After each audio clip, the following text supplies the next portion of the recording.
İmam Səccadın həyatına qısa bir baxış. Şəhidlər sərvəri İmam Hüseynin oğlu İmam Səccad əleyhissalam şiələrin 4-cü imamıdır. Adı Əli, anası Şəhrəbanu, ən məşhur ləqəbi Zeynəlabidin və Səccaddır. O, Həzrət 38-ci Hicri qəməri ilində dünyaya gəlmiş və uşaqlıq illərini Mədinə şəhərində keçirmişdir. Təxminən 2 il babası İmam Əlinin əleyhissalam, 10 ildə əmisi İmam Həsənin əleyhissalam imamət dövrünü görmüşdür. Hicrətin 61-ci ilinin Məhərrəm ayında atasının inqilab və şəhadəti zamanı Kərbəlada iştirak etmiş, lakin xəstə olduğu üçün döyüşməmişdir. Kərbəla faciəsindən sonra digər Əhl-i Beyt əsirləri ilə birlikdə Kufəyə, sonra isə Şama əsir aparılmışdır. Bu səfərdə o Həzrət müsibət və çətinliklər zamanı digər əsirlərin pənahı və himayədarı olmuşdur. O Həzrət bu səfərdə öz mətin çıxışları ilə Yezidin hakimiyyətini rüsva etmiş və Şamdan qayıtdıqdan sonra Mədinə şəhərində yaşamışdır. Nəhayət, Hicrətin 94 ya da 95-ci ili Hişam İbn Abdülməlik tərəfindən zəhərləndirilərək şəhadətə yetirilmiş və Bəqi qəbristanlığında əmisi İmam Həsənin əleyhissalam qəbrinin kənarında dəfn olunmuşdur. İmamın xəstəliyi ilahi bir məsləhət edəyi. Bir qrup müsəlman İmam Səccadı əleyhissalam həmişə xəstə kimi yad edir və bununla da cəmaatın düşüncəsində o Həzrət çox zəif, əldən düşmüş, saralıb solmuş bir şəxs kimi canlanır. Halbuki əslində heç də belə olmamışdır. Çünki o Həzrət yalnız Kərbəlada, özü də çox qısa müddətdə xəstə olmuşdur.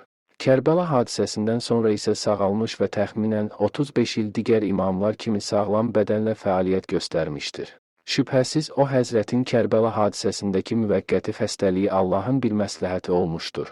Belə ki, İmam Səccad bu vasitə ilə cihad vəzifəsindən azad olmuş, müqəddəs vücudu Yezidin muzdurlarının ölüm təhlükəsindən amanda qalaraq imamət xətti davam etmişdir. Əgər İmam Səccad xəstələnməsəydi, cihadda mütləq iştirak etməli idi.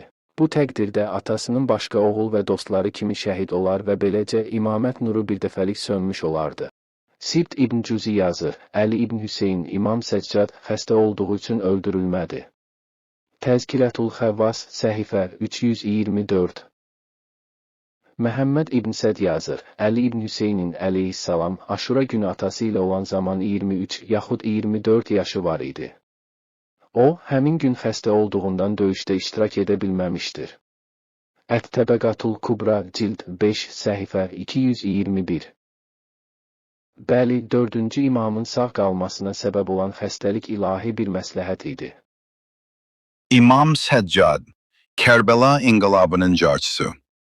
İmam Səccad əleyhissalam, Aşura faciəsindən sonra Əhl-i Beyt əsirlərinin başında olmaqla Aşura inqilabının və İmam Hüseynin əleyhissalam şəhadətinin carçısı olmuş, öz söhbət və çıxışları ilə Əməvi hakimiyyətinin çirkin üzünü tanıtdırmaq və cəmaatın düşüncəsini oyatmaqla məşğul olmuşdur.